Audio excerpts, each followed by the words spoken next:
Nossa Perachá, Vaislar, Yaakov, Malachim, Panav, Elezava, Riv, Arsa, Seir, CD, Edom. Isso é o ritmo da leitura. Então, nessa leitura, a gente tem que um encontro de Yaakov com seu irmão Esaú, o Esaú. E nesse encontro, ele mandou os mensageiros antes dele. Eles foram e olha, o pegão está vindo, mas com 400 homens contra ti. Isso deixou o Jacob com medo. Falei, meu irmão deve estar querendo se vingar de mim ainda, e a situação vai ficar muito complicada.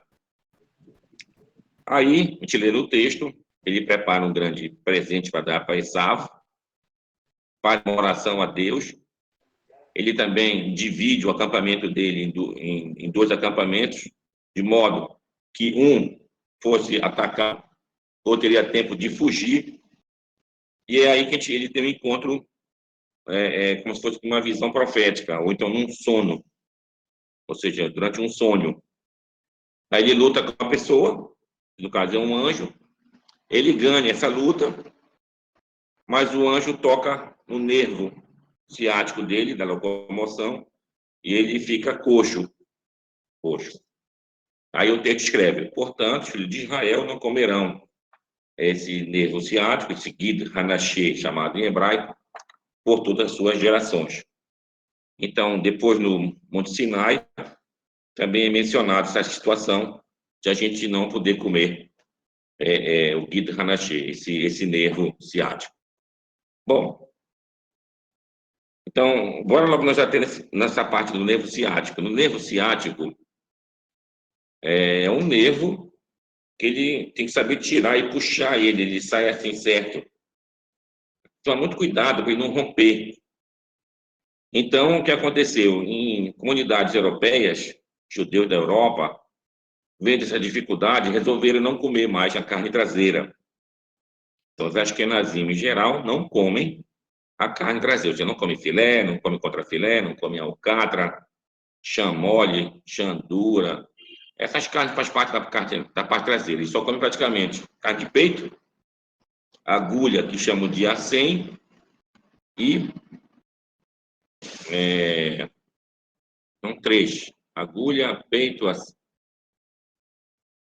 Bom, depois eu lembro da outra, qual é o nome das três carnes que fazem parte da parte inteira do animal. Já dos judeus sefaradim, assim continua até hoje. Aqueles, vou chamar de especialistas, não, a gente sabe sim tirar o Gid Hanashé, e eles tiram esse nervo, então a gente tem acesso à carne traseira do animal. Inclusive, aqui em Belém, quando tinha o Rabino Hamu, também era Magaref, ou seja, que era matador, participei com ele de algumas matanças também, e ele tirava esse nervo, olha, vocês podem ingerir aí a carne traseira, de modo que tinha filé, aqui, cachê, contrafilé, todas essas carnes traseiras. Aí, como eu não tenho muita vocação para essa questão da matança, não consegui continuar esse caminho de matar animal. Então, de modo que agora, como o mundo judaico é praticamente ashkenazi, a gente não tem uma empresa que fornece cacheiro, por exemplo, que faça uma matança e contrate alguém que saiba fazer isso. Olha, vai lá fazer tirar a carne traseira do animal e vende. Quem quiser comprar, compra. Quem acha que não deve comprar, não compra, mas tem a carne traseira. Então é muito difícil. Então, quando eu fui em Israel de algumas vezes, lá você encontra a carne traseira desses judeus que têm essa tradição de saber tirar o nervo ciático. Isso é uma coisa. Bom, depois a gente vai nos deter sobre o presente que o Esaú recebeu de Jacó. Recebeu um presente. Mas estava a Torá dizer que Jacó mandou um presente para Esaú. Mas, no entanto, a Torá esmiuça esse presente que o Jacó mandou para Esaú. Ela escreve lá, 200 cabras, 20 bodes, 200 ovelhas, 20 carneiros, 30 camelos com suas crias, ou seja, fêmeas com suas crias, 20 vacas, não, 40 vacas para 20 bois, 20 jumentos para 10 jumentos. Jumentas para 10 jumentos. Então, o texto dos sábios de por que essa importância de saber como era esse presente que Jacó mandou o irmão dele? E também porque a diferença de quantidade de gênero, uma quantidade enorme de fêmeas para a quantidade de machos. Bom, a gente já viu na semana passada, da Perachá, que o Jacó entendia de pasto. Tanto é que ele fez aquele acordo com seu sogro Labão, todos os animais que nascessem malhados pertenceria a ele, os que fossem lidos completamente ao seu sogro. O que ele fez quando os animais coabitavam, copulavam? Ele botou umas hastes malhadas, então quando o animal olhava essa questão, nascia malhado. Assim o texto relata para nós. Então aqui dá a entender também da mesma maneira que o Jacó entendia do que era importante e mandou com essa diferença. O Midrash faz daqui uma inferência importante para uma lei que existe lá em Êxodos, na Perante Mishpatim. Tem uma relação lá seguinte: um homem está casado. Um homem é casado. Ele quer arranjar uma outra mulher. Ou então ele tinha uma concubina. Ou então uma serva. Ele a elevou à categoria de esposa. Passou a ser uma patroa dele. Então agora ele não pode diminuir os direitos que ela tem, ela adquiriu. Quais são os direitos que ela adquiriu? Vai lá e escreve 3. Cheirar, Kesutar, Veonatar. Cheirar quer dizer a alimentação dela. Kesutar, a sua vestimenta. Veonatar, e a relação conjugal é direito da mulher. Então, o que quer dizer direito da mulher é uma relação conjugal? Ora, a gente, uma sociedade do mundo inteiro, tanto no mundo oriental como ocidental, a gente percebe que essa questão da relação conjugal, ela tem um certo início, o princípio do desejo do homem. Ah, eu quero agora, acontece agora. Não, a Torá estabelece do contrário. O direito conjugal é da mulher. É da mulher. Então, o que fizeram os sábios? Dessa lei, tomaram por inferência a questão do presente lá. Então, os bodes, os carneiros, que tem de 20 para 200 fêmeas, então, as pessoas que são parecidas com os bodes e os carneiros, quem são os bodes e carneiros? São aqueles que vivem no pasto, no trabalho, só se alimentam, na boa. Ele tem muitas fêmeas. Então, para aquele que já tem a parnassal, o sustento garantido na sua mão, que não tem que fazer um esforço para ganhar esse dinheiro, então deve fazer a prática da sua relação conjugal todos os dias. Todos os dias. Aí depois a gente tem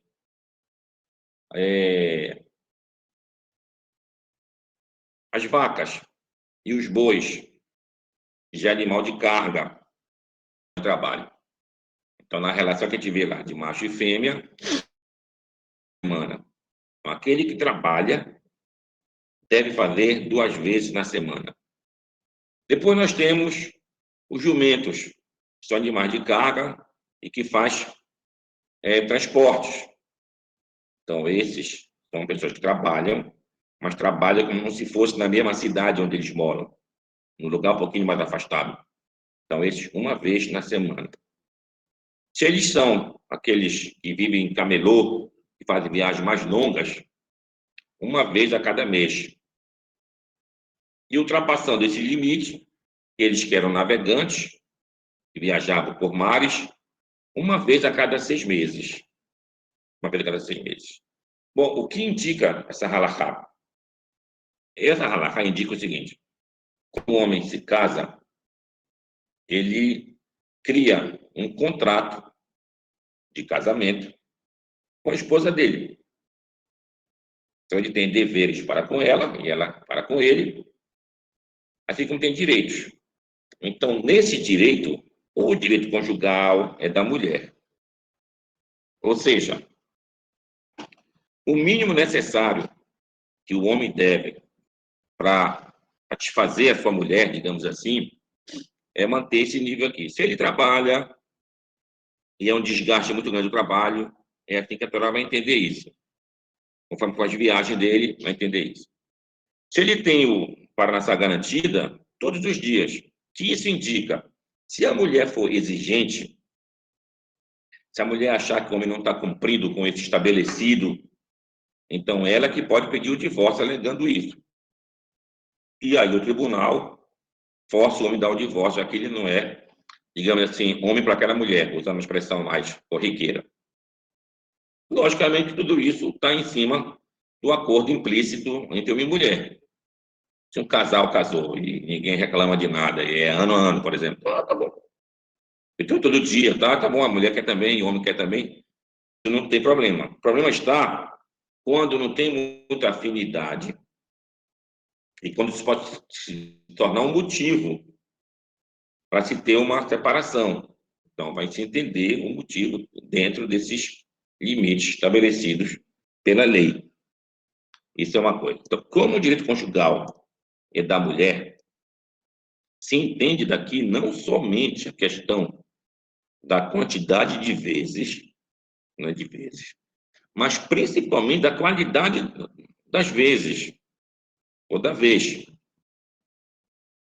Então, lá em Levíticos, no terceiro livro da Torá, tem a Perashá Tazria. Tazria. Nessa Perashá está escrito assim, Ishá e Tazria Beyaledá Zahar. Ou seja, uma mulher, quando der semente e gerar um filho, daqui fizeram outra inferência. Quando a mulher dá semente, ela gera um filho. Então, quando o homem dá semente, gera uma filha. Então, em outras palavras, quando se chega, por exemplo, no ápice da relação, se a mulher chega junto ou antes do homem, vai nascer um filho homem. Se a mulher chega depois, ou talvez nem chegue, vai nascer mulher. Acho que a Torá fala. Então, por isso que o Talmud diz, se o homem quer, por exemplo, ter filhos homens, então ele deve ou demorar bastante durante a relação, ou então, como fala o texto, Ivol veishne, fazer uma vez e repetir. E na segunda vez, com certeza, ele vai demorar mais. Concorda, irmão? Está chegando aqui o texto da Torá, preocupado com o assunto de uma intimidade que talvez nem psicólogos hoje em dia falem disso abertamente. Mas alguém me perguntou uma pergunta clássica. Perguntou assim, Rabino, esse ensinamento tem alguma base? Então, isso é só uma explicação rabínica, ou então da Torá, e acredita-se se quiser, então, questão da fé. Tem alguma base para isso? A mulher termina primeiro, vai nascer um homem. Se a mulher termina depois, vai nascer mulher. Tem alguma base para isso? Bom, os estudos de hoje, a gente sabe o seguinte, uma relação conjugal, homem e mulher. Então, o homem, o seu sêmen, então, os espermatozoides, até o óvulo. Até o óvulo. Então, já se sabe que daqueles espermatozoides, tem uns que são mais ligeiros e outros que são mais resistentes. Então, dependendo da acidez da mulher, a acidez faz com que os mais ligeiros morram logo. Então, os mais ligeiros, minha amiga, então, os mais ligeiros, eles são homens. E os mais resistentes, vai nascer mulher. Então, o que acontece? Com essa acidez, logo os que nasceriam homens. Só fica o que vão nascer. Então, quando a mulher atinge o clímax dela primeiro, ela diminui a acidez dela, possibilitando, com certeza, o nascimento de homens. Aí se prova que o texto diz: Ixá, Itatria, Yaledá, Sahara. A mulher descendente gerará um filho homem. Então, essa é outra coisa antiga demais, que só hoje, através do conhecimento humano, a gente observável, a gente pode perceber exatamente dessa maneira que existe essa diferença na relação conjugal. Bom, então o presente que foi dado de Jacó para Esaú representava justamente esse ensinamento, quantas vezes e a quantidade mínima de uma relação conjugal, e todo o intuito da relação conjugal é a satisfação. E um direito que é uma satisfação, um direito da mulher. Então, se ela não tem essa satisfação na relação dela, ela pode pleitear o divórcio dela. Essa aqui é a história contada aqui. Bem, depois desse episódio, se quiser, se encontraram Jacó com Esaú. Se encontraram Jacó com Esaú. E aí, o meu metabolismo e perder mais peso. Ficaram amigos. Se beijaram, se abraçaram. Mas cada um tomou o seu caminho. Jacó seguiu o seu caminho e o Esaú seguiu o seu caminho até onde ele ia habitar, na terra de Seir, onde hoje seria mais ou menos o sul de Israel e uma parte do que seria a Jordânia hoje, lá no Mar Vermelho, perto de Eilat. E o Jacó, então, seguiu o seu caminho, passou de Sucoto, que é um lugar chamado Sucoto, foi até Bet-El, e lá ele foi fazer o... Ele não tinha viajado para fora de Israel quando ele foi, não teve aquele sonho daquela escada. Então, no retorno dele, ele passou lá para cumprir, digamos assim, a promessa dele. A promessa dele. Bom, quando ele chega lá, olha que escreve o texto. Vayavô, Yaakov, Bet-El, Shalem. Melhor do contrário, Vayavô, Yaakov, Shalem, Bet-El. Ou seja, chegou Jacó íntegro, Shalem, completo, íntegro, até Bet-El. Onde eu quero chegar com essa palavra Shalem, nesse texto? A gente vai explicar uma outra passagem lá em Gênesis 14. Dê uma olhada lá. Gênesis 14, lá está escrito a história de Abraão, o seu sobrinho, Lot, que Lot foi tomado por aqueles reis que vieram da Mesopotâmia. E então, o Abraão saiu em busca do seu sobrinho, em emboscadas. Conseguiu vencer aqueles reis da Mesopotâmia. E então trouxe seu sobrinho de volta. E ele ia se encontrar com o rei de Sodoma, que tinha perdido também essa guerra, o rei de Sodoma. Quando eles se encontram, é escrito, o Malquitzedek Melech Shalem. Então, o Malquitzedek, a gente pode botar em português, Melquisedeque, Melech Shalem, rei de Shalem.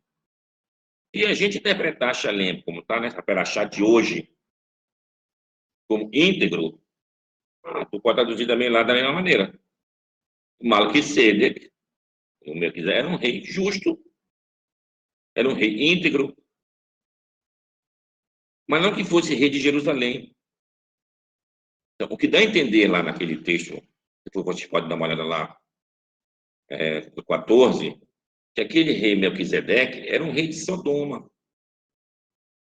Era um rei de Sodoma.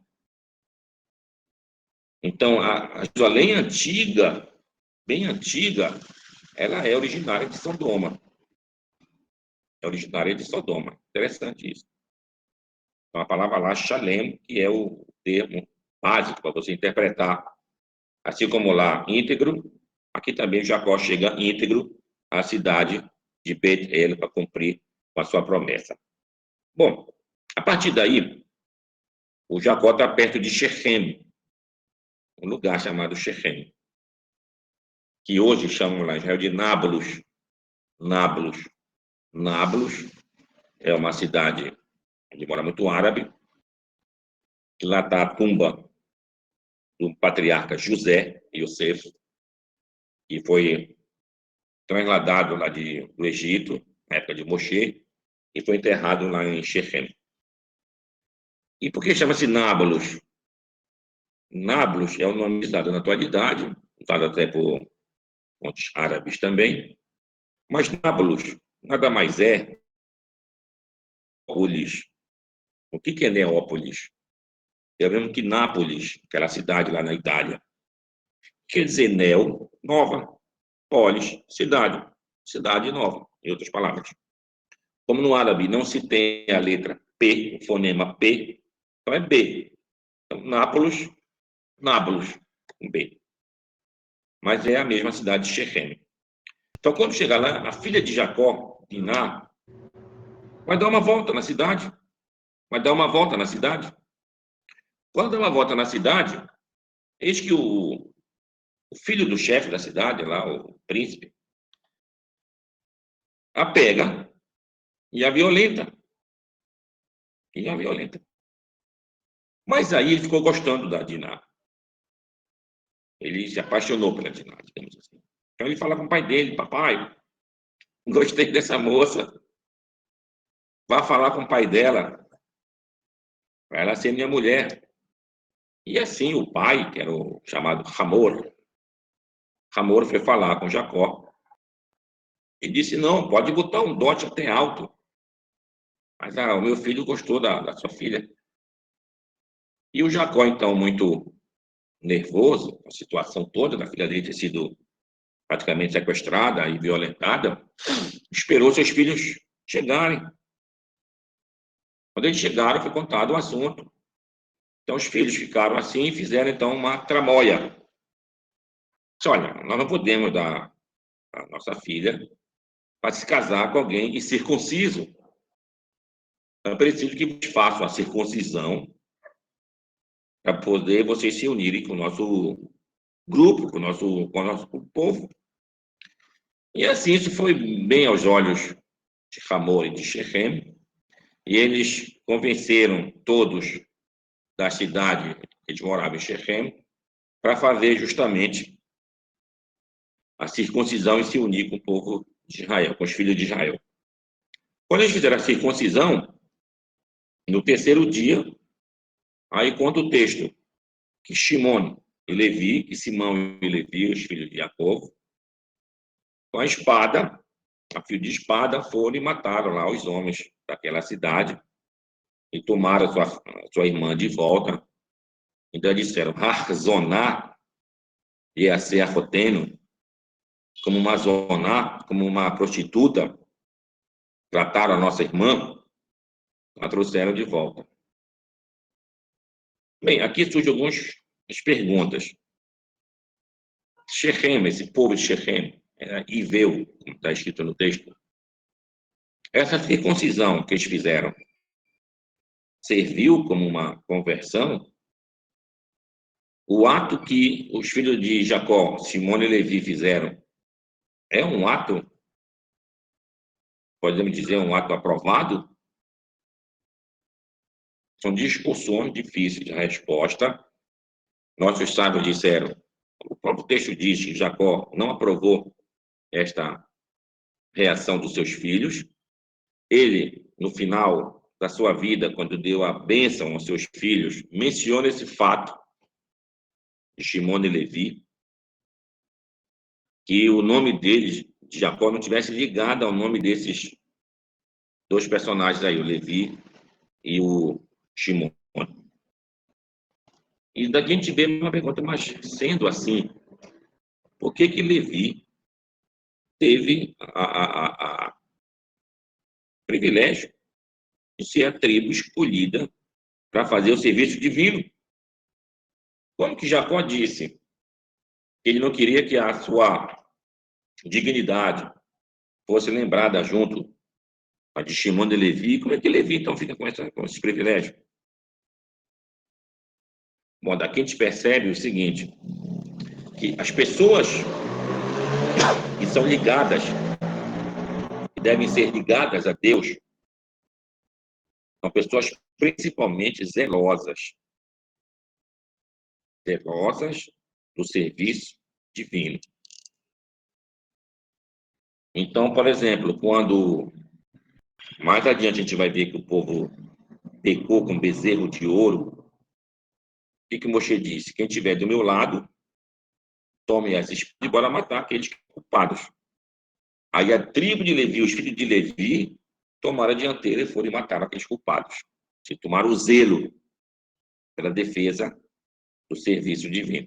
Então, por essa questão de um zelo excessivo, justamente tem que tomar cuidado com coisa de proporcional. Mas o intuito de proteger, o intuito de zelar, isso é importante na escolha de Levi. Mas, no entanto, a desproporção também não foi deixada de lado, tanto é que ela é mencionada negativamente a respeito da tribo de Levi, como tive esse caso aí. Agora, o que aconteceu com Diná depois? O texto não diz. Mas os comentários dizem o seguinte: Diná foi levada de volta e ela ficou na casa de Shimon, seu irmão Shimon, na casa de Shimon. E quando ela veio, ela já veio grávida. Ela veio grávida. Dessa gravidez, nasceu uma filha. Nasceu uma filha. E ela, com medo que os seus irmãos não gostassem da filha dela, ela praticamente deu a filha dela. Deu a filha dela. E a filha dela foi sendo adotada daqui e dali, até que ela chegou, isso já é um midrash, é um comentário, até o Egito. E lá ela foi adotada por Potifera. E ela acabou sendo, mais tarde, a mulher do seu tio, José. Então, Asenat Bat Potifera, lá da história que já está no Egito, seria, segundo esse midrash, a filha de Diná. E por que chama-se Asenat? Da palavra Sene. Sene quer dizer em hebraico sarça. Então, ela pariu a filha dela embaixo de uma sarça. Então, Asenat quer dizer da sarça. Seria a tradução do nome dela. Bom, depois desse episódio, a gente vai ter toda a genealogia. Melhor, antes de chegar na genealogia de Saul, já tem a história da morte de Raquel. Raquel, no caminho que estavam indo até Beersheba, eles passam por Betlehem, por Belém. E no caminho de Belém, ela dá à luz ao Benjamim e nesse parto ela morre. Raquel. E ela é enterrada lá no caminho de Belém. Até hoje a gente tem lá em Israel a sepultura da matriarca Rachel, lá em Betlehem. Mas ela chamou o nome do filho dela Benoni, quer dizer filho da minha dor, do nascimento. E o Jacó, em vez disso, chamou de Binyamin, filho da minha direita, da minha força, quer dizer, em outras palavras. Bom, e também temos o falecimento da Débora. Débora, a pergunta, quem é Débora? Débora que a gente conhece, está lá em Juízes, muito mais adiante dessa história, da época dos patriarcas. Lá que se fala a Débora, a juíza Débora. Então, quem é essa Débora mencionada já aqui? Débora, como diz o texto, ela era como posso dizer que está no texto? A que cuidava de Rebeca. Que cuidava de Rebeca. A sua ama de leite até. Então, dá o falecimento dela e chamou esse lugar de Alon Bahut, lugar do choro. Aí os comentários dizem, por que está escrito ela aqui, já que ela não é mencionada em outro lugar? Na verdade, está falando aqui da morte da Rebeca. E foi ocultado aqui a questão da morte dela, até pela questão da raiva de quem? Do seu filho Esaú, que soube que foi a mãe dele que fez com que o Jacó, de fato, tomasse a bênção, ele ia pegar a bênção do pai dele. Para que não houvesse nenhum tipo de confusão nesse dia, então ela foi enterrada e falou, não, a Débora morreu, seja a ama de leite dela. Na verdade, era a Rebeca que tinha falecido. Depois disso, nós temos aqui toda a genealogia de Esaú. Esaú, irmão de Jacó. Que Esaú dá os Edomitas. Os Edomitas. Bom, os Edomitas, nesse capítulo 36 de Gênesis, tem toda uma genealogia enorme. As mulheres que ele teve, o nome delas, os nomes mudam. Um certo momento chama-se assim, e outro momento chama-se outro nome. Então, mas isso não causa tanto espanto. Até porque, por exemplo, Jacó chamou-se depois de quê? De Israel. Esaú chamava-se Edom. Abraham. Sarai, Sara.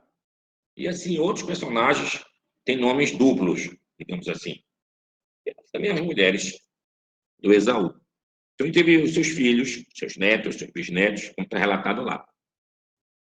E ele se misturou com outro povo, chamado os Horeus. E dessa mistura que ele fez, nós temos também Amaleque.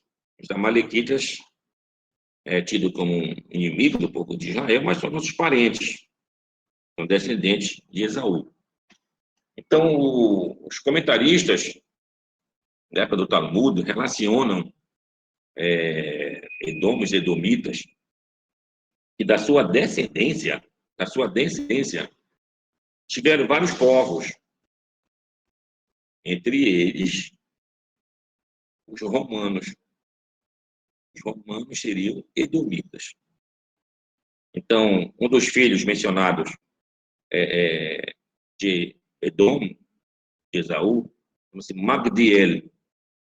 Magdi é da palavra Gadol. O que é Gadol em hebraico? Grande. Então, grandioso. Então, quem foi um dos impérios mais grandiosos da face da terra foi o Império Romano. Então, seria o descendente de Edom. Então, os edomitas, os romanos e a sua descendência, que são chamados de edomitas. Nós temos os israelitas, os edomitas, ainda temos Ismael, os ismaelitas também são parentes da gente. Aí tem um texto que fala no 86, que diz o seguinte: Ve'ele hamelachim, asher malehu, be'edom, livei meloch melech be'Israel. Estes são os reis que governaram em Edom antes que houvessem reis em Israel. Só que outra pergunta, se aquilo não é um possível anacronismo. Como assim um anacronismo? Ora, quem foi o primeiro rei de Israel? O primeiro rei de Israel, que a gente sabe, foi o rei Saul. Depois teve o rei Davi, depois o rei Salomão, depois vários reis, até a destruição do templo de Jerusalém. Então, quando surgiu o rei Saul? O rei Saul, estamos falando aqui de pelo menos essa época dos patriarcas até o rei Saul, de uns 500 anos. Então, como é que o texto da Torá pode falar 500 anos atrás, olha, esses são os reis que governaram em Edom, antes que houvessem reis em Israel? Quem vai se referir ao rei Saul, o primeiro rei de Israel? Essa é uma pergunta que seria um possível anacronismo. Mas tem a gente que lê a última perashá do ano, lá no capítulo 34 de Deuteronômio, uma frase diz: Vaihi Bishurun Meler Berit Asef Rasheiam. E foi um rei em Yeshurun. O que é Yeshurun? Um nome poético, então outro nome de Israel.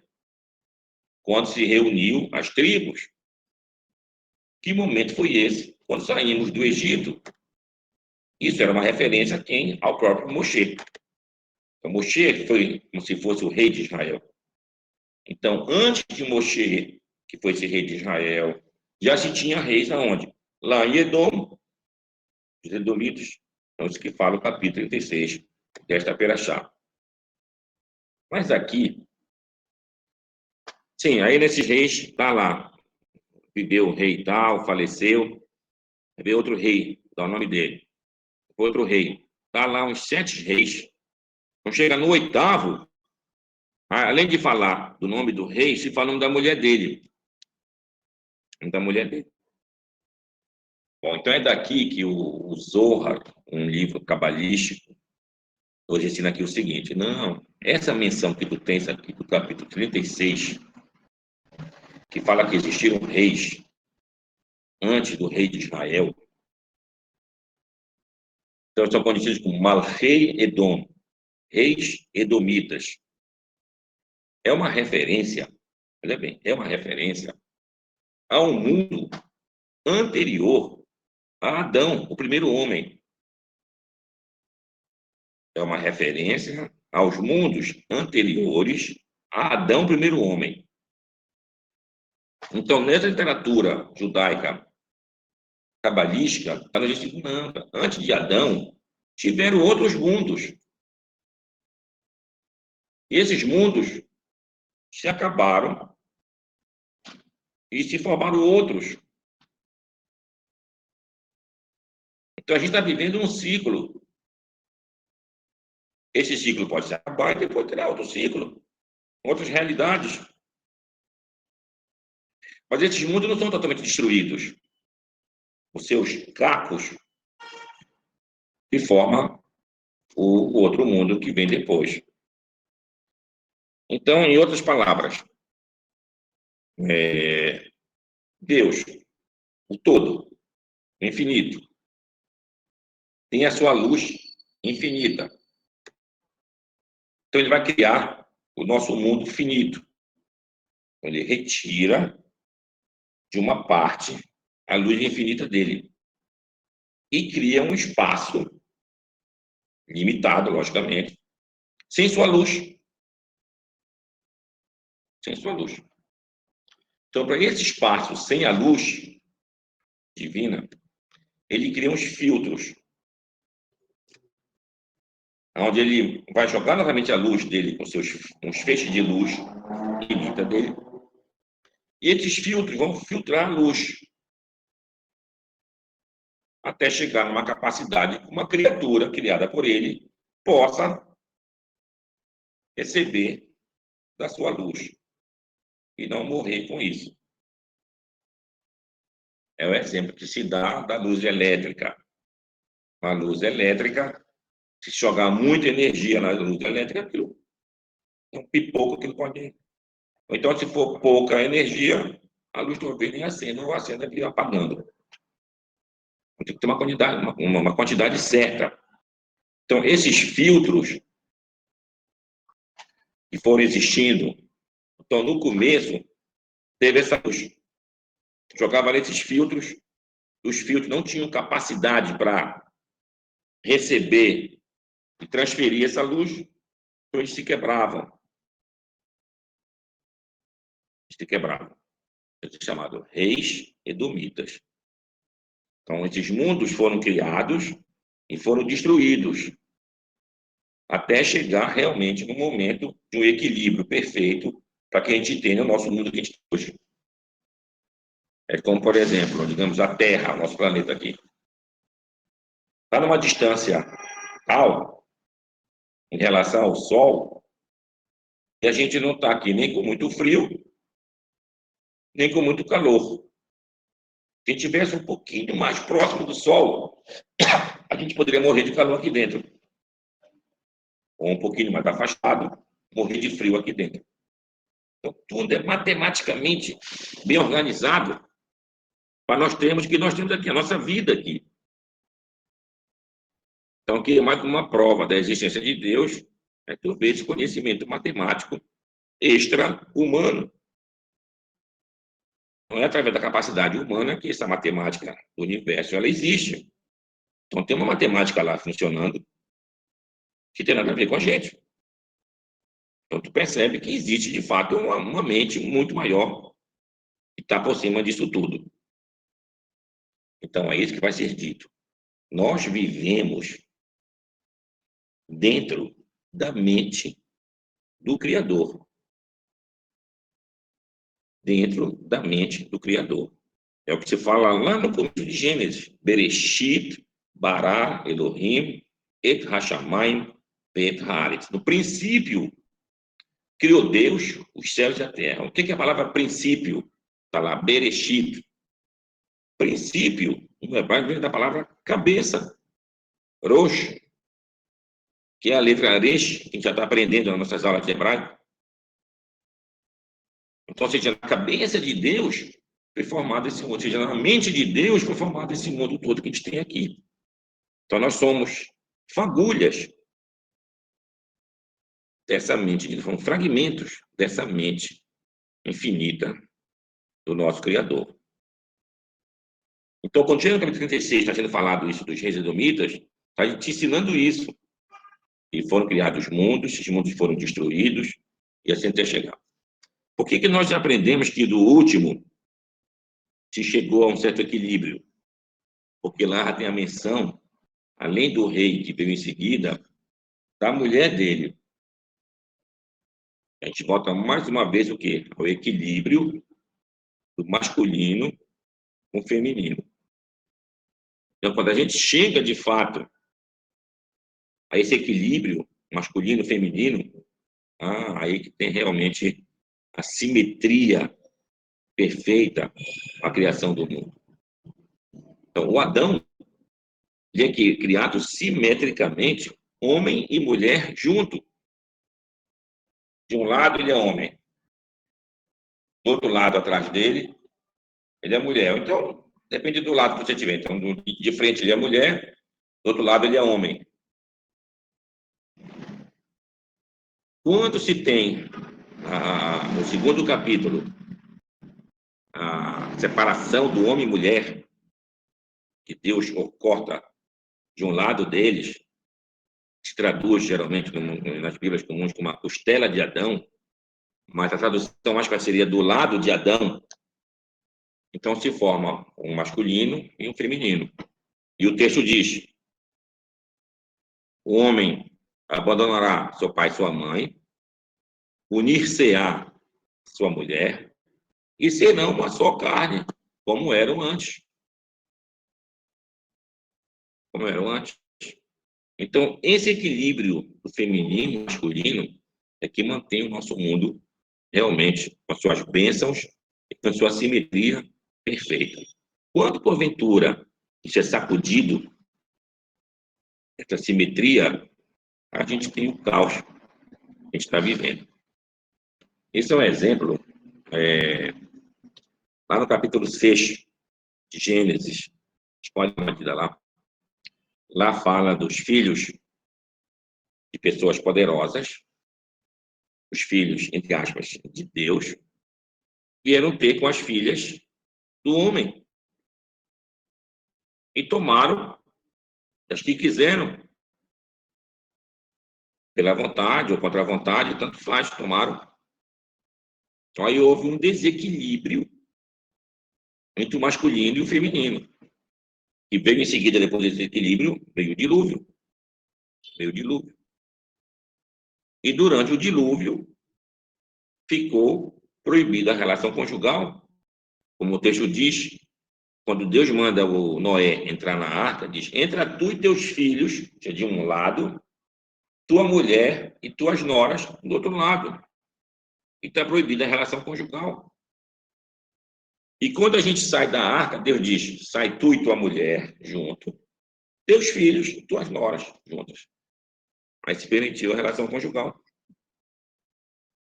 Então, Deus preza bastante o equilíbrio, uma relação simétrica, usando um termo matemático, entre um homem e mulher.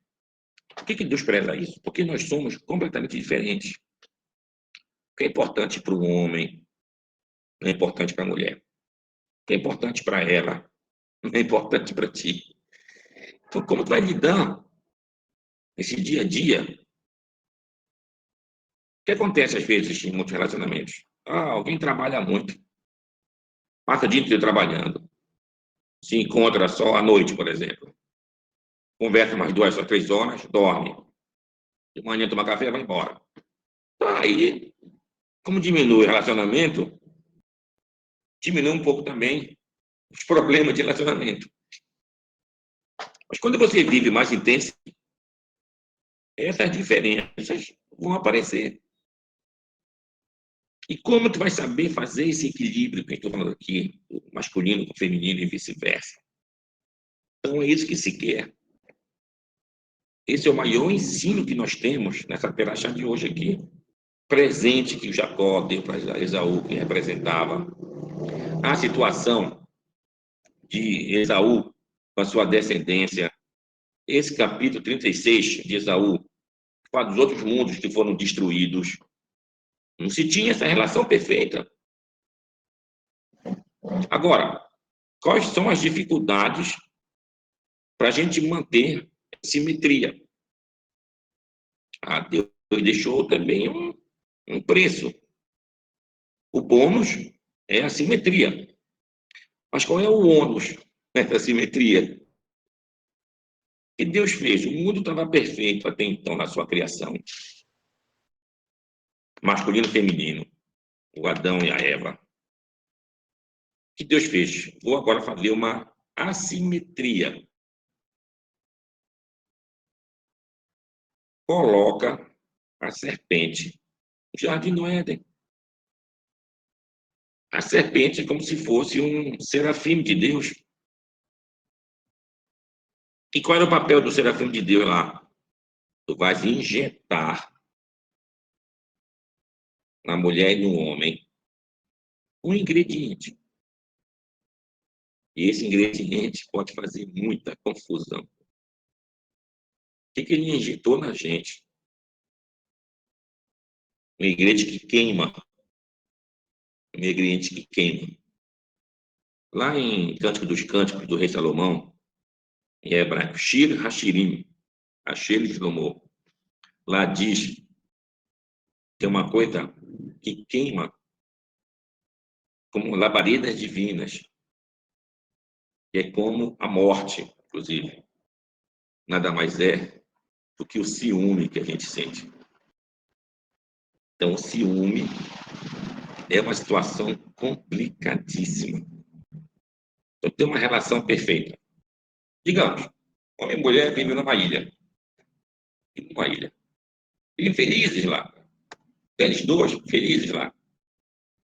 De repente chega uma embarcação lá. Com outras pessoas. Aí, digamos que tem uma outra mulher que chegou. Já esse homem daqui dessa ilha fica de olho naquela mulher lá. Pronto, já vai dar uma confusão danada. Ou então, e vice-versa. Então, esse desequilíbrio, ele vem através, justamente, dessa situação. E isso chega a causar caos completo. Morte de um, morte de outros. Então, esses ingredientes, o que compõem o nosso mundo daqui. Então, tem um mundo perfeito, mas, ao mesmo tempo, balançado. Ele se balança com ciúme, e como a gente já falou em relação à criação do Caim e Abel, aqueles dois filhos de Adão e Eva, Caim representa justamente esse zelo enorme, o ciúme, em outras palavras, e Abel representa a vaidade. O que é vaidade? A vaidade é você fazer de um assunto pequeno uma coisa grandiosa. Você vê alguma coisa que não tem um valor do grande, não, isso aqui tem um valor vale muita coisa. Então, é o que nós temos hoje. Por exemplo, essa roupa. Essa roupa aqui é grife tal. Pronto, isso é um valor danado. Quanto ela custa? Dessa grife, custa R$ 2.000, cara. Eu vou aqui no Ver o Peso. Aqui em Belém, quem conhece sabe que é o Ver o Peso. Chega lá, não, aqui é R$ 20. Cara. Por que vale R$ 20 essa camisa daqui e dessa grife vale R$ 2.000? Cara? Vaidade, nada mais do que vaidade. Se for ver o material é quase igual, vaidade. Porque foi o costureiro na alta costura que fez, isso aqui. Então, a vida, ela é feita com essas dificuldades, com esse ônus, para nós alcançarmos o bônus. Então, esse que é todo o jogo do mundo que a gente está vivendo. Eu queria terminar mencionando, além da Perachá, que a gente já mencionou, que essas histórias aí, a leitura da Haftará. Haftará, quando você lê uma porção do Pentateuco, Perachá, você lê também uma porção dos profetas que tem alguma ligação de conteúdo com a porção do Pentateuco que foi lido. Então, quando a gente vai ler nessa Perachá o assunto de Jacó, Israel, com seu irmão Esaú e Edom, então a gente vai ler a Haftará do profeta Obadiah, e fala sobre quem? Sobre Edom. Sobre Edom. Então, o profeta Obadiah é um profeta que ele está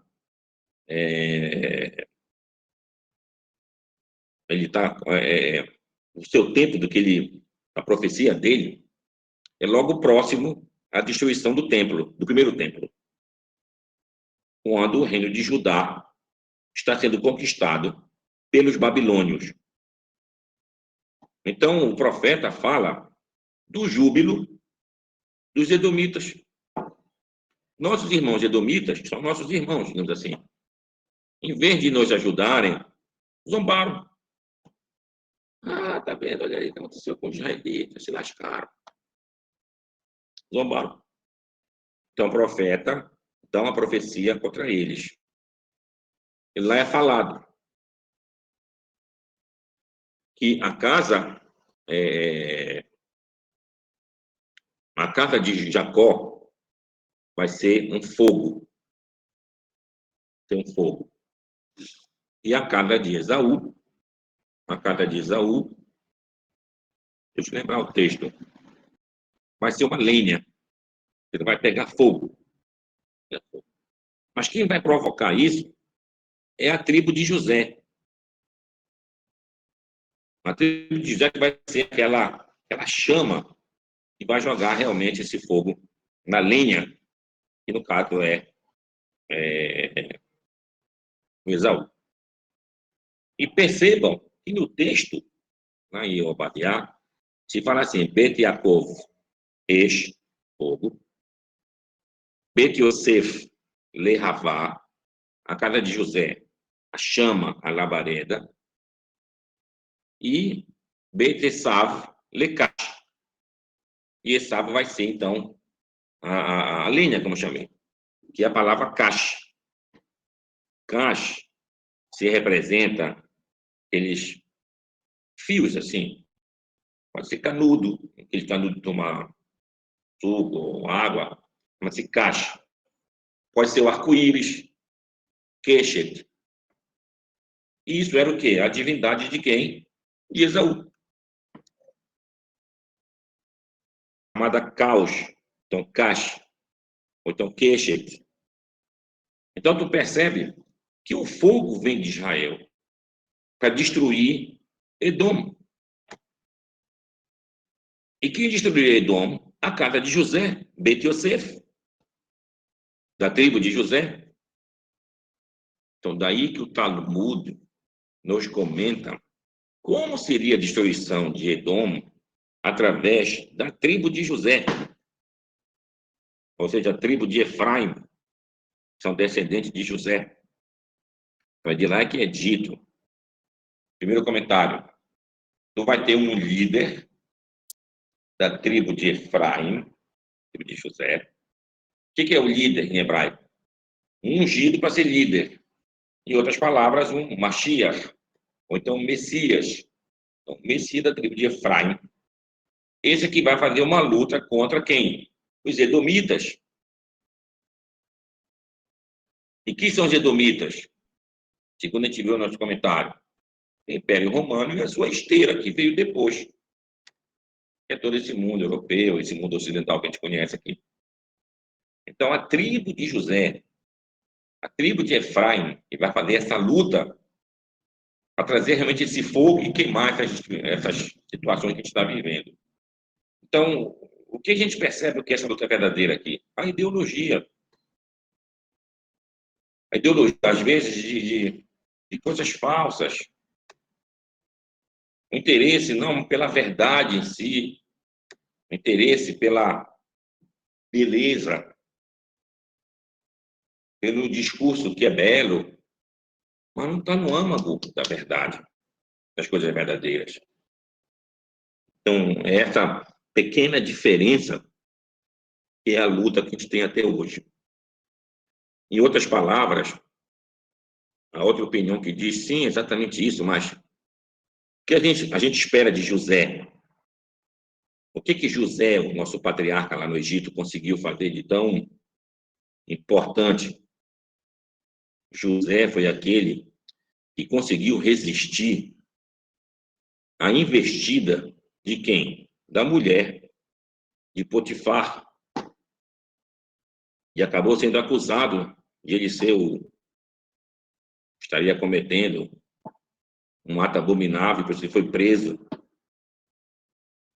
Então, José, capacidade de vencer os instintos, ele representa essa vitória que a gente tem. Então, enquanto esse outro mundo quer se colocar para fora de uma maneira exagerada, sem equilíbrio dos instintos, a luta que a gente tem, que a palavra está nos ensinando, não, teus instintos têm que existir, mas de maneira equilibrada. De maneira que tu possa ter uma simetria nessas coisas. Daí tu volta para o que foi falado. A simetria entre o quê? O masculino e o feminino. Isso é uma coisa realmente básica. Então a gente tem que tomar muito cuidado no nosso mundo que está vivendo hoje. No nosso mundo de hoje a gente tem situações a mais variadas. Vou comentar com vocês porque a gente fala, eu, além de rabino, sou psicólogo, como vocês devem saber.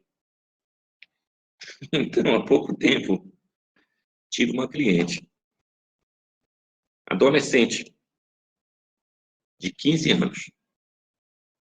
Uma adolescente de anos. Aí, o atendimento dela, no começo, ela estava meio reticente de começar a falar, isso é natural nas terapias. E conforme a terapia vai avançando, a gente vai criando aquele vínculo e o cliente vai colocando para fora o objetivo da terapia é justamente isso. Bom, ela começou a falar, tá certo? Os problemas de casa, problema com o pai dela, problema com a mãe dela, problema na escola, com os amigos, as amigas. Então, tu não está entendendo bem onde está o ponto desses problemas todos. Como Freud já falou no passado nas suas pesquisas, tudo tem uma origem nesse ponto da relação homem e mulher que eu já falei para vocês aqui. Bom, ela começou a falar, né? Ele começou a entrar nessa área. Daqui, dali, dificuldade, o pai dela não queria deixar ela sair, ela queria sair, não sei o quê, tudo mais.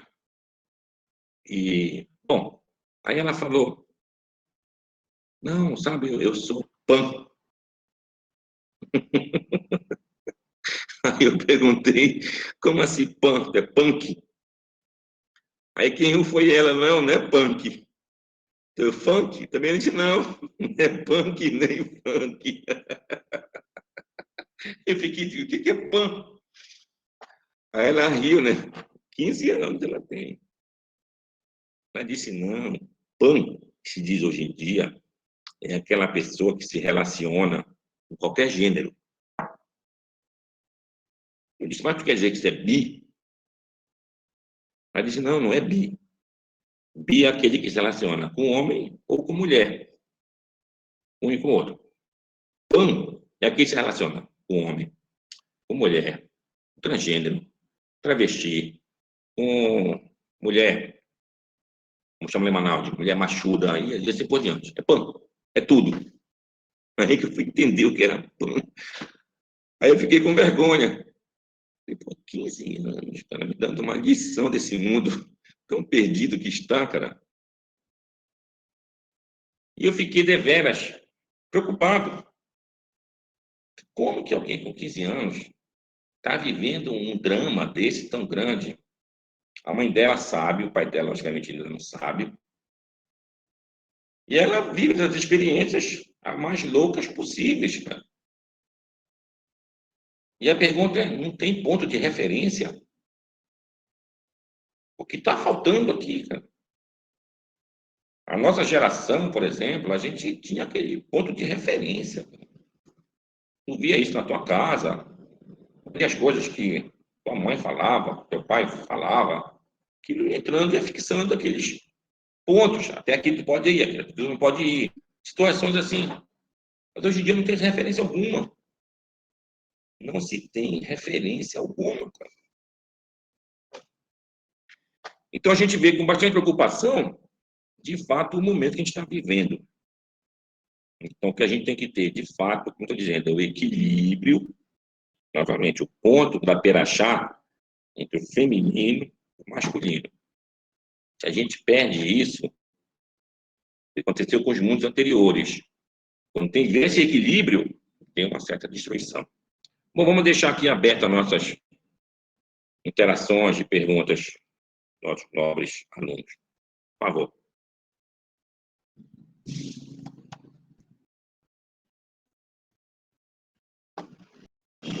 Tá vendo, Luiz?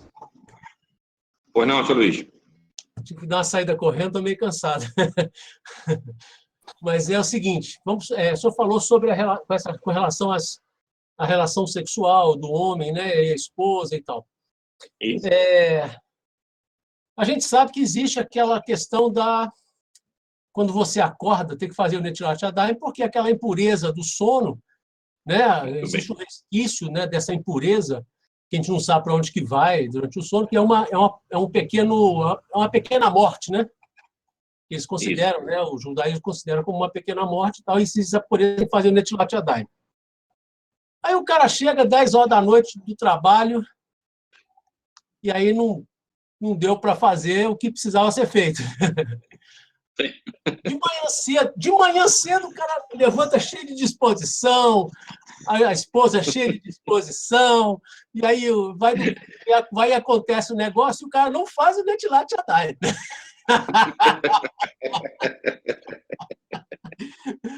Como é que fica esse negócio, Rabino?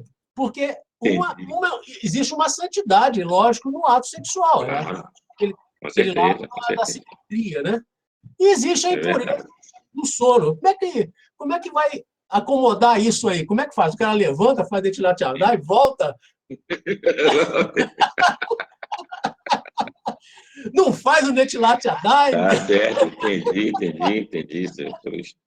Bom, vamos ser bem claro e objetivo. O maior objetivo de uma relação conjugal, relacionamento conjugal, é a relação conjugal, em outras palavras.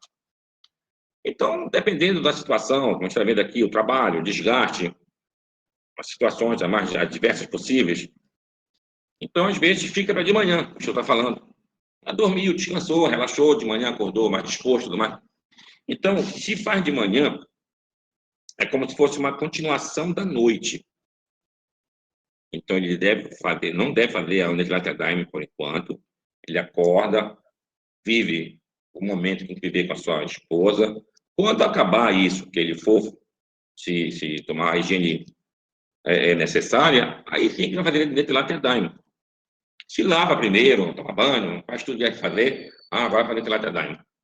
Esse é o melhor caminho, para depois fazer as suas orações. Porque é uma mitzvah, o senhor bem lembrou, na relação conjugal. Vai ajudar com o barulho.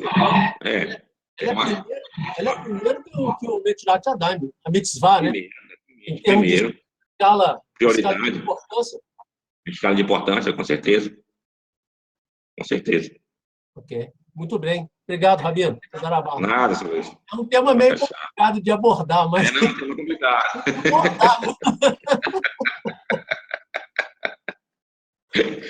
Mas, olha, nós estamos bem ainda em relação à nossa juventude de hoje. Ah, rapaz, é muito complicado. Mas vamos ver nosso... É verdade. Fiquem à vontade, podem perguntar. Shalom, Rabino, boa noite. Oh, boa noite, minha amiga. O senhor estava falando sobre Yosef, né, sobre a casa de Yosef, que vai, no caso, destrói Edom. Aí me surgiu uma dúvida que eu sempre tive. Por que a gente abençoa, faz aquela bênção dos filhos no Shabat, aí fala, né, para ser como Efraim e Menashe? Por que esse referencial? Muito bem lembrado. Por que não como Abraão e Jacó, ou como Isaac? Bem, o que é lembrado de José, extensivo a seus filhos, Menashe e Efraim, é justamente a maior, digamos assim, qualidade de José. É o vencer o Yetzer Hará, é o seu impulso para o mal. Assim como José conseguiu vencer e viver no Egito, um mundo, digamos assim, perdido em vários aspectos de idolatria, de moralidade, de tudo que ele podia pensar, tá certo? Ele conseguiu manter isso com ele, com a família dele. Então, o que se espera de cada um de nós? Nós vivemos num mundo, digamos assim, muito perdido.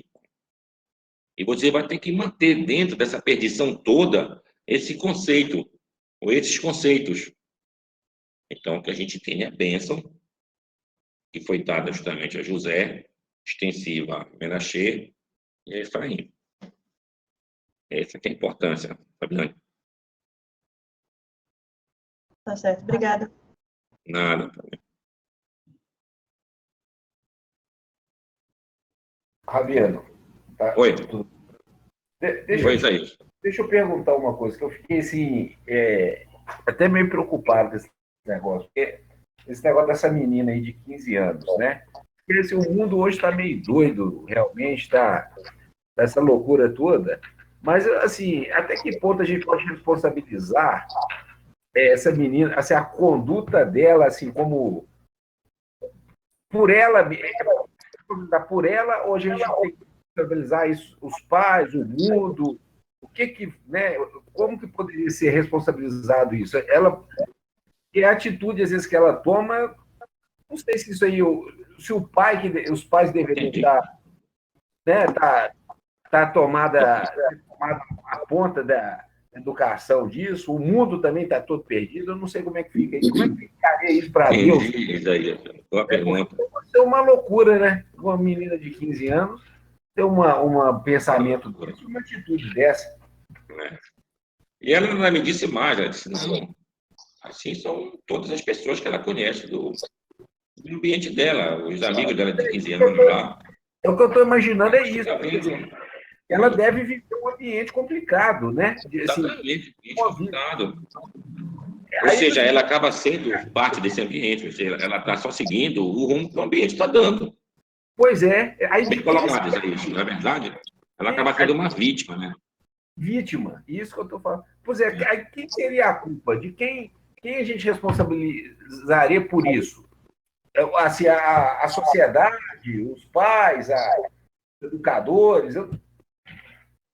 Olha, eu chegaria a dizer o seguinte, a gente tem hoje em dia um problema muito grave de ver a verdade. A verdade está mascarada, que a verdade não é mais verdade. Então, a gente é bombardeado por várias informações, tanto de televisão, hoje em dia não é mais só televisão, hoje em dia já é internet. Então, já não se tem muito controle. Nós que somos pais, a gente está perdendo um pouco esse controle. Tá? Eu não vê mais o filho te perguntando, papai, como é isso daqui? Ele vai perguntar para o pai dele agora, que é o Google, que é a internet, que é isso aqui. E a gente vai ficando obsoleto. E com isso, nossos valores também ficam obsoletos. Então, se nós não tivermos uma educação firme, não firme de violência, firme numa certa moralidade, também dando uma rigidez completa, não estou falando isso, mas, como eu falei antes, parâmetros. Isso aqui é permitido, isso aqui é bom, isso aqui não é. Para o jovem ter isso com ele. O que acontece? O jovem, como todo jovem, nós já fomos também jovens, tem uma rebeldia natural. Nossos pais são obsoletos, nossos pais são antiquados, já tem vergonha de mostrar o pai dele para os amigos que fazem a conversa toda, e tu perde um pouco a tua personalidade. Quando você perde essa personalidade, tu fica à mercê do grupo que tu vive, aí vem os problemas. E são vários. Esse é um, tem drogas do outro lado, criminalidade do outro lado, é uma série de problemas que a gente vê como que nossos jovens, nós todos temos familiares, nós todos temos pessoas que se perderam nesse caminho de uma maneira assim terrível, terrível. E a pergunta fica como tu falaste, a quem a gente deve responsabilizar por esses atos? No final das contas, somos nós mesmos. Nós como sociedade. Nós como sociedade. Ou seja, onde está a nossa culpa, inclusive as nossas também? Olha, nossas culpas estão aqui. A gente está vivendo num mundo que a gente é complacente, às vezes, com certas coisas. Tá? E ele não tem como ser diferente. Então, se nós não tivermos uma firmeza ao falar algo, que firmeza estou falando? Algo principalmente nessa matéria de sexualidade. Fala com teu filho, fala com a tua filha, um pouquinho mais aberto esse diálogo, para mostrar esses valores. Porque se desanda completamente. Alguém está feliz que nasceu um filho dele. Tem um filho. Aí faz sobre esse filho. Só para terminar, aí quando chega, por exemplo, na adolescência dele, tu vê que ele não arranja namorado. Ele é meio efeminado. Pô, até ficar feliz com um filho desse, me diz, cara. Também não vai matar ele. Mas a tua felicidade vai embora, cara. A tua alegria que tu tiver de ter um filho que nasceu, cara. Tente aquela educação no princípio, tente todo o teu carinho para ele. A mãe também deu, todo mundo. De repente, papai, eu sou. O que a gente vai fazer com uma história dessa, cara? Aí vem esse discurso, não, pô, ele tem que escolher, pô. Não, ele é dono da vida dele. Então a gente está vivendo realmente, Isaías, uma situação complicadíssima. Fora os problemas de criminalidade, é um problema sério demais, cara. Aí tu vê um filme no cinema, aquele filme que a Globo projetou, não me lembro agora, casamento, não sei. Era um casamento gay, o cara imitava a mãe dele, como é que era. Não sei esse filme. Que, além das novelas terem feito o que fizeram nessas décadas todinhas, nós que temos 50 anos, por exemplo, a gente só tinha 2 canais de televisão, Rede Tupi e da Rede Globo. Todo mundo estava nessa idade e assistiu de noite para ver televisão. Aí via novela. Eu vi muita novela na minha vida também. Minha mãe via, pai via, todo mundo estava vendo novela. Cara. Via lá como é Laço de Família. E outras. Mas o que tu percebe daquela... O que era passado subrepticiamente? As mensagens dessas novelas. Tem que aceitar o próximo. Primeiro era a questão da mulher sair de casa. Não sei se tu lembra da década de 70, se falava isso. Tinha uma novela que ela pegou o assunto da mulher ganhar mais que o marido, e a confusão que isso dava. Até que foi chegando o que chegou. Não, agora tem que aceitar aquele que é homossexual, quem sei o quê. Está chegando o nível de uma maneira tão complicada, que a pergunta é a seguinte, cara. Daqui a pouco tu vai ter que estar abençoando esses relacionamentos, cara. E como é que tu vai viver assim? Olha, nós temos que ter clareza no seguinte, cara. Aqui a gente não está falando da pessoa em si do comportamento. Que ninguém quer matar ninguém, nada desses extremos. A gente não quer nada disso. Só que aqui se tem um pouco da... Aqui vem um exemplo de uma pessoa que... Às vezes eu comento com a Carol, minha mulher aqui, aquele Clodovil, o famoso Clodovil. Clodovil, ele era contra, por exemplo, o casamento de homem com homem, cara. A Maria do Rosário, essa famosa aí. Chamou o Clodovil para uma manifestação em apoio. Aí ele chegou e disse, não, por que eu estou fazendo isso? Não faço isso, cara. Ele disse, eu amo a minha mãe, amo meu pai. Quer dizer, ainda, mesmo sendo o que ele era, quando ele era fruto daquela geração, da nossa geração, o respeito que tem pelos pais, cara.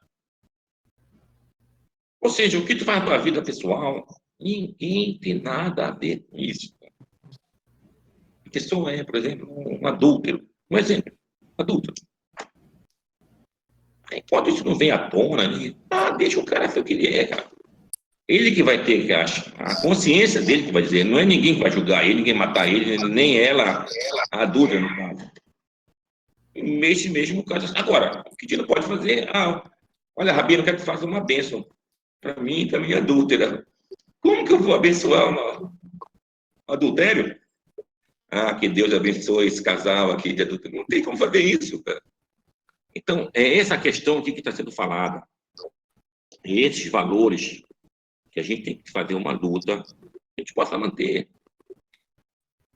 Possa manter isso com liberdade de expressão, não tenho nenhuma dúvida disso. Mas não misturar coisa com coisa. Agora, o Rabino, internamente, você acha que ela vai chegar a um ponto que ela vai ter alguma consciência assim, de que ela está deixando assim, um mau instinto agir? Será que ela vai chegar a um ponto desse? Olha, Isaías. Chegaria a um ponto desse? Entendi. Olha, Isaías, vamos pegar historicamente. As situações não são novas. A gente pensa que é novo agora, tá certo? A gente entende isso como novo. Mas não são novas. Por exemplo, vem Hanukkah, a festa de Hanukkah vem agora. Na festa de Hanukkah, a gente lembra, o milagre, que a Hanukkah ficou acesa, só dava para um dia. Isso é só um fato que os sábios disseram para perpetuar, mas o foco principal não é esse. O foco principal era a luta da preservação da cultura de Deus, digamos assim, contra uma cultura abrangente do mundo da época, do mundo grego. E o que eles gostavam no mundo grego, principalmente? No mundo grego, a gente vê lá essa relação de homem com homem, era muito comum. Homem com mulher era só para ter realmente uma procriação. A gente vê isso daí, os filósofos tinham relações com seus alunos, era chamado de eros, e a coisa vai longe. Essas disputas de Olimpíadas, as pessoas que praticavam, todas estavam nus.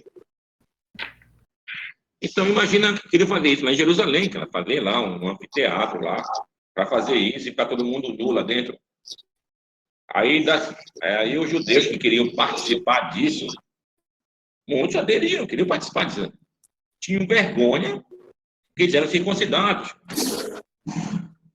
Ficavam puxando o seu prepúcio para dizer, não, olha que comum. Olha que nível chegavam as coisas. A gente percebe, Zé, que existe um ciclo na humanidade de um fechamento, uma abertura.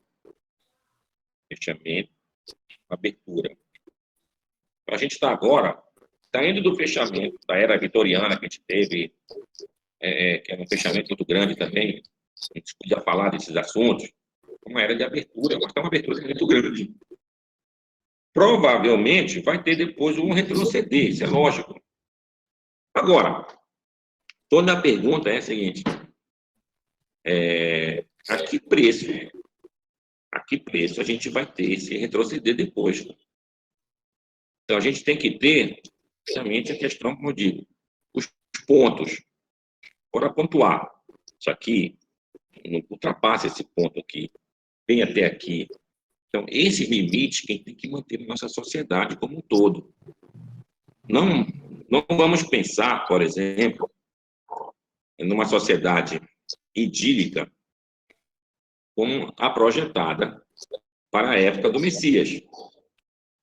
A época do Messias, então, uma sociedade do ideal, e é uma projeção que veio dos profetas, projetaram isso, pensaram que poderia acontecer na época do rei Ezequias, e assim ficou isso na memória do povo, que no futuro, que alguns sábios discordam, acham somente que a gente vai ter uma independência e o resto continua tudo como está. Dentro dessa perspectiva, para ver, a gente tem agora um Estado novo. Novo, que eu digo, 70 anos do Estado de Israel. E lá, como realização desse sonho da sociedade idílica, então se tentou se formar uma sociedade baseada nesses grandes princípios. E se conseguiu muita coisa, mas Israel não está escape a esses males da sociedade. O consumo de drogas é grande, essa questão de gênero lá também é muito problemático, inclusive no meio religioso. Então, tu tem muito problema com isso lá. E tu não tem como tomar atitudes drásticas, também não é para isso. Então, se deve ter, por exemplo, conversando com um rabino lá em Israel sobre esse tema, ele contou um caso lá, assim, ele disse, olha, tinha um rabino numa sinagoga, que era o rabino da sinagoga. Então, as pessoas que frequentam a sinagoga geralmente se conectam, aquelas que frequentam, geralmente tu escolhe uma sinagoga para fazer parte. E eventualmente vai em outras, porque aquela é a tua, aquela dali. Então, numa dessas sinagogas assim, eis que um jovem, de uma família conhecida lá, tinha um relacionamento com outro homem. Tá. E a sinagoga continuava tudo normal, que problema tinha? Mas aí esse jovem se casa com outro homem. Se casa quer dizer o quê? Publicamente. E agora ele vai com esse homem para a sinagoga. É o marido dele, cara. É o marido dele. Só que tem um outro problema. Tem um outro problema. Não é só a frequência à sinagoga. Vocês já perceberam que numa sinagoga é costumeiro ter a participação ativa dos frequentadores em vários momentos. Por exemplo, vai fazer a leitura do rolo da lei, da Torá. Tem que abrir lá a Arca Sagrada, né? Então, tu vai mandar alguém do público que tenha o privilégio de abrir a Arca Sagrada. Tem outro que vai ter que carregar o rolo da lei, o Sefer Torá. Então, chama alguém para ter o privilégio de carregar o Sefer Torá e levar até a Tebá, aquela mesa central. Aí tu vai fazer a leitura. Para acompanhar a leitura, tu vai ter 7 pessoas do público para fazer o acompanhamento. Chama-se aliar. É que chama o primeiro, o segundo, chama 7 pessoas. E tu vai chamar ele? Ou melhor, então, tu não vai chamar ele? Qual é o negativo? Não vai chamar ele? Por quê? Então, tem um problema sério. Problema sério. Agora, se essa pessoa vai para a sinagoga, um exemplo, mas ele vai de batom. Exemplo, vai de batom. Vai chamar ele para fazer parte da leitura? Vai chamar ele para carregar o... Isso são problemas reais. Hoje em dia são problemas reais. Está vivendo isso de hoje. Quando esse caso aconteceu nessa sinagoga lá, já viu, o rabino me contou lá, o rabino ficou sem saber o que fazer e foi embora da sinagoga. Foi embora da sinagoga. O que também não foi uma solução. E aí, como ficou lá? Se degladiaram lá, se bateram lá, o que aconteceu lá? Então, é muito problema. Então, é importante. Eu tive um caso aqui em Belém, logo quando eu cheguei aqui em Belém, em 91, para trabalhar na sinagoga daqui. Então, o caso foi o seguinte. Desses 7, eu estou dizendo que é chamado a acompanhar a leitura, O sétimo, que acaba a leitura, quando acaba a leitura, tem que ter um Kadish, oração Kadish. E essa oração Kadish é dita geralmente por quem está de luto. Quem perdeu o pai ou a mãe, ou perdeu, Deus o livre, um filho, uma filha, ou irmão, ou perdeu a esposa, tem que chamar ele. Ele que é o problema dele. Então, quando tem, inclusive, aquela data de falecimento ano a ano, essas pessoas costumam ir na sinagoga, e quando chega na sétima leitura, é dado para ele, até para ele dizer o Kadish depois.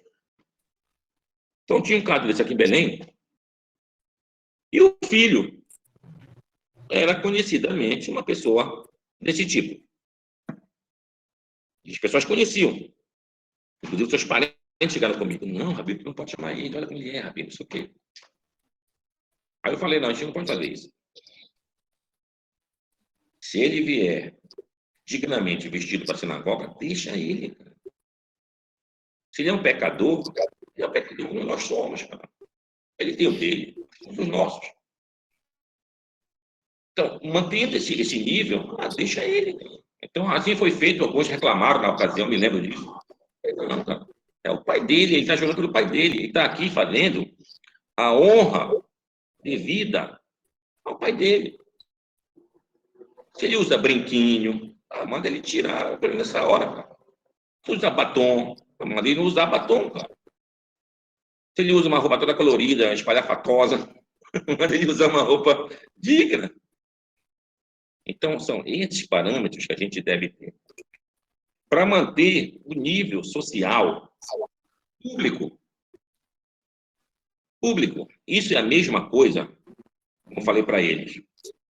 Aquele judeu come porco, por exemplo. E veio aqui na sinagoga. Eu posso mandar ele abrir lá o Echal? Eu posso mandar ele carregar lá o Echal? Se ele vier com um porquinho para a sinagoga, praticamente ele não pode abrir. Mas ele come na casa dele, deixa ele, isso é o pecado dele com Deus. Na relação pública aqui, ele está condizente com o ambiente, tá? Então deixa ele aí. Então é esse aspecto que a gente tem que ter em mente.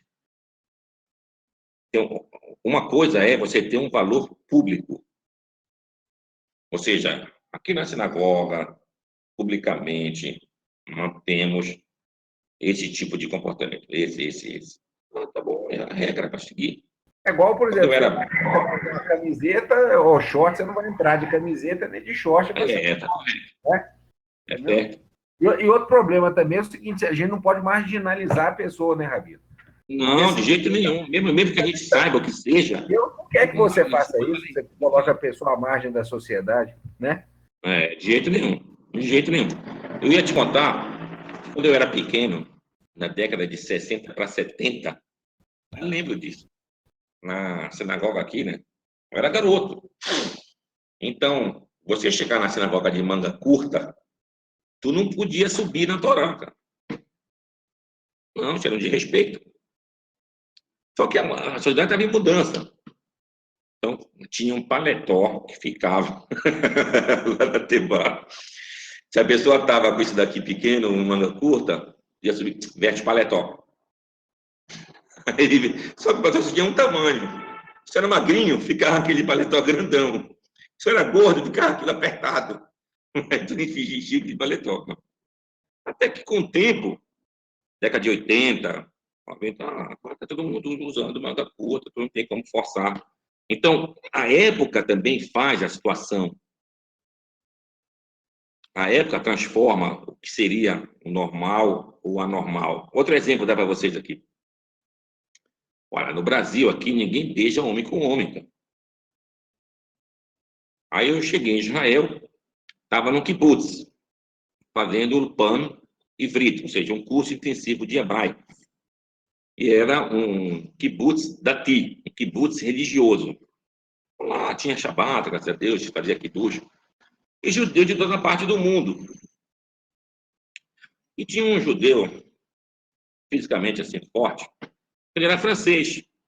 Gente boa, francês. Como todo francês, tem essa onda. Então eu chegava a Shabbat, Shabbat Shalom. Cara, ia te beijar, cara. Ia acontecer isso comigo. Aí os meus amigos, ih, Moisés, olha. Os que eram brasileiros lá. Mas eles ficam até me olhando, assim, o que está acontecendo aqui. Então, essa questão é uma questão de saber também o que acontece de sociedade para a sociedade. Então, o que é importante se manter dentro do parâmetro que a Torá quer? Uma coisa é perante Deus e a sua lei, mantenha isso. Agora, publicamente. Porque se tu não mantém isso publicamente, tu estás fazendo o que é chamado de Hilul Hashem, uma profanação do nome de Deus, publicamente. Foi o caso, por exemplo, daquela história do Pinehas, Finéias, em português, ele, uma lança matou um príncipe de Shimon, uma princesa midianita. Por que ele matou? Porque estavam coabitando publicamente. Se fosse fazer a tenda lá, tá bom, isso aí não tem como julgar, tu pode até depois tentar expulsar, mas fazer mais do que isso. Mas publicamente, então essa que é a questão para todos os casos da nossa vida. Alguém, por exemplo, é bandido. Não, o cara é bandido. Ladrão, não sei o quê. Mas é judeu. Por exemplo, aqui em Belém teve um caso famoso na década de 70. Lembra o ano? 75. Era um judeu que frequentava muito aqui em Belém. Ele era... Sei que ele vinha de Israel. E então, aconteceu umas mortes num lugar chamado Vigia, aqui perto de Belém. Aí eu me lembro da época da televisão, tudo mais. E os corpos boiavam lá no porto de Vigia, desse lugar lá. Foram para cá, foram para lá, saber de quem era, sabe o quê? Esse judeu estava no meio. E ele mais um padre católico. A igreja mandou o padre embora. E esse judeu teve que arcar com todos os problemas dessa confusão, que ele sempre negou. Mas foi preso. Foi no presídio aqui em Belém e tudo mais. E a gente lembra que todo Yom Kippur tinha um ato de soltura, ou seja, ele não era solto, mas ele vinha com os seus, lá, os agentes da prisão, levava ele até a sinagoga. Os agentes ficavam lá na frente da sinagoga, ele entrava, tirava as algemas dele, ficava na sinagoga lá. E às vezes chamava ele para subir na Torá lá. Então, ou seja, publicamente, ele não estava fazendo nada de errado. Se ele fez, se ele matou, se não matou, a gente não dava para saber. Então, essa é a atitude que a gente deve ter para com todos que vão ao mais novo. Está se comportando bem na sinagoga? Tá, então o resto é tu com Deus. Aqui ninguém pode fazer esse julgamento. Até porque nós todos, não importa quem seja, tem os seus percalços. Senão vão dizer, olha, tem que casar só com uma pessoa religiosa. Aí, como alguém disse, procura a viúva Flor de Lis e casa com ela. Te ver o que vai dar. Então, a gente tem que ter muita noção, de fato, do que é o certo e o que é o errado. É isso, Isaías. Nada, um abraço. Acho que só para relatar um pouco da experiência como professor aqui na cidade, na capital do minério, né? Dentro do que o senhor falou, a gente realmente essa mudança, a gente pode perceber aqui como professor que é uma desestruturação da família. Não existe mais aquela referência, para muitos alunos, vou dizer que não existe, mas para muitos alunos lá, pai e mãe trabalham. Então, alunos que vão sozinhos para casa, já tive relatos de alunos que foram abusadas pelo próprio pai, lá no Maranhão. Isso, tá? Então, e até mesmo questão de pandemia realçou muito mais isso, porque já tendo aulas remotas, aí tem muitos que mãe mandando mensagem 11 horas da noite, fala, olha, esse é o horário que eu chego do trabalho e não tem como meu filho desenvolver as atividades, eu vou já desistir do ano, entendeu? Então, pai e mãe trabalham, então qual é a referência que tem? É igual que tu falou, a internet, a televisão, é tantas coisas, são as amizades. E tanto é que quando eu vim para trabalhar, como comecei a trabalhar na escola do município aqui, existia algo, acho que ainda existe ainda, mas já está um pouco mais incubado, mas estava muito mais crachado, que era algo chamado de social. Ia para social, faltava praticamente quase que metade de uma turma, de 2, 3, 4 turmas, na qual um grupo ia para uma casa, eles bancavam as bebidas e as drogas, e as meninas iam lá com sexo. Entendeu? Menina lá de 12, 13, 14 anos. 13. Brincadeira. Só notícia, a gente mandava em conselho tutelar, já chegou de socorrer aluno que estava em frente de um hotel lá, desmaiada, quase que em coma, devido ao uso de drogas. Isso aconteceu, já reduziu mais. E outro ponto de referência isso aí foi que tinha no ano passado um aluno que, se você olhasse para ele e dizer, não, esse aí é homossexual, é gay. O professor de inglês, conversando com ele, cara, conversando, vem cá, tu já beijou outro homem? Ele disse, não, professor. Quando eu falava, sempre foi bem clara a postura, eu respeito, eu não concordo com o que ele faz. Ele, não, tá certo, professor. Já que ele está na PL 122, eu comentei, se eu vejo um aluno e uma aluna se beijando na escola, eu brigo, eu chamo a atenção, olha, lá fora vocês podem fazer o que vocês quiserem, aqui dentro não. Mas se a PL fosse aprovada, se viesse 2 meninos se beijando, eu fosse ter a mesma postura, eu era homofóbico. Até isso aí o professor de inglês perguntou, vem cá, tu já beijou outro homem? Já ficou com outro homem? Eu disse, não, professor.